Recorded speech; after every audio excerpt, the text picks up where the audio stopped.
കാലവർഷപ്പെയ്ത്തിൽ നെഞ്ചിടിപ്പോടെ കേരളം. സംസ്ഥാനത്തിന്റെ പല ഭാഗങ്ങളിലും 2 ദിവസമായി കനത്ത മഴ തുടരുകയാണ്. ഭൂരിഭാഗം ജില്ലകളിലും ഓറഞ്ച് അലർട്ടും പ്രഖ്യാപിച്ചു കഴിഞ്ഞു. കണ്ണൂർ, കാസർഗോഡ് ജില്ലകളിൽ റെഡ് അലർട്ട് നിലനിൽക്കുകയാണ്. കേരളത്തിന് മുകളിൽ പടിഞ്ഞാറൻ കാറ്റ് ശക്തമാണ്. കേരള തീരത്ത് കടൽ പ്രക്ഷുബ്ധമാകാൻ സാധ്യതയുണ്ട്. 60 കിലോമീറ്റർ വരെ വേഗതയിൽ കാറ്റ് വീശാനും ഉയർന്ന തിരമാലകൾക്കും സാധ്യതയുണ്ട്. അതിനാൽ തന്നെ മത്സ്യത്തൊഴിലാളികൾ കടലിൽ പോകരുതെന്നുള്ള നിർദ്ദേശം വന്നിരിക്കുകയാണ്.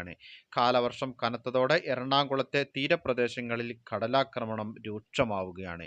നാളെ മലപ്പുറം മുതൽ കാസർഗോഡ് വരെ റെഡ് അലർട്ടാണ് പ്രവചിച്ചിരിക്കുന്നത്. ഉരുൾപൊട്ടൽ, മണ്ണിടിച്ചിൽ, മലവെള്ളപ്പാച്ചിൽ സാധ്യതയുള്ള പ്രദേശങ്ങളിൽ താമസിക്കുന്നവർ അധികൃതരുടെ നിർദ്ദേശാനുസരണം സുരക്ഷിതമായിട്ടുള്ള സ്ഥലങ്ങളിലേക്ക് മാറി താമസിക്കണം. അതുപോലെ തന്നെ നദിക്കരകൾ, അണക്കെട്ടുകളുടെ കീഴ്പ്രദേശങ്ങൾ എന്നിവിടങ്ങളിൽ താമസിക്കുന്നവരും അപകട സാധ്യത മുൻകൂട്ടി കണ്ട് അധികൃതരുടെ നിർദ്ദേശാനുസരണം മാറി താമസിക്കണം. ശക്തമായ കാറ്റിന് സാധ്യതയുള്ളതിനാൽ അടച്ചുറപ്പില്ലാത്ത വീടുകളിൽ താമസിക്കുന്നവരും മേൽക്കൂര ശക്തമല്ലാത്ത വീടുകളിൽ താമസിക്കുന്നവരും പ്രത്യേക ജാഗ്രത പാലിക്കേണ്ടതാണ്. ശക്തമായ മഴ പെയ്യുന്ന സാഹചര്യത്തിൽ ഒരു കാരണവശാലും നദികൾ മുറിച്ചു കടക്കാനോ നദികളിലോ മറ്റ് ജലാശയങ്ങളിലോ കുളിക്കാനോ മീൻ പിടിക്കാനോ മറ്റ് ആവശ്യങ്ങൾക്കോ ഇറങ്ങാൻ പാടുള്ളതല്ല.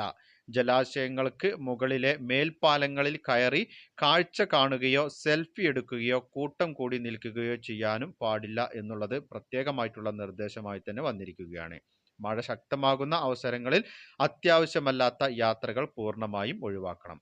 വെള്ളച്ചാട്ടങ്ങൾ, ജലാശയങ്ങൾ, മലയോര മേഖലകൾ എന്നിവിടങ്ങളിലേക്കുള്ള വിനോദയാത്രകൾ മഴ മുന്നറിയിപ്പ് മാറുന്നതുവരെ പൂർണ്ണമായും ഒഴിവാക്കേണ്ടതാണ്.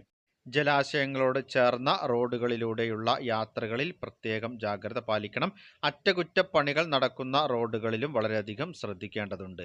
റെഡ് അലർട്ട് പ്രഖ്യാപിച്ച സാഹചര്യത്തിൽ കണ്ണൂർ ജില്ലയിൽ ഇന്നും നാളെയും വിദ്യാഭ്യാസ സ്ഥാപനങ്ങൾ പ്രവർത്തിക്കുന്നതല്ല. നാളെ മലപ്പുറം, കോഴിക്കോട്, വയനാട്, കണ്ണൂർ, കാസർഗോഡ് എന്നീ ജില്ലകളിൽ റെഡ് അലർട്ട് പ്രഖ്യാപിച്ചിട്ടുണ്ട്.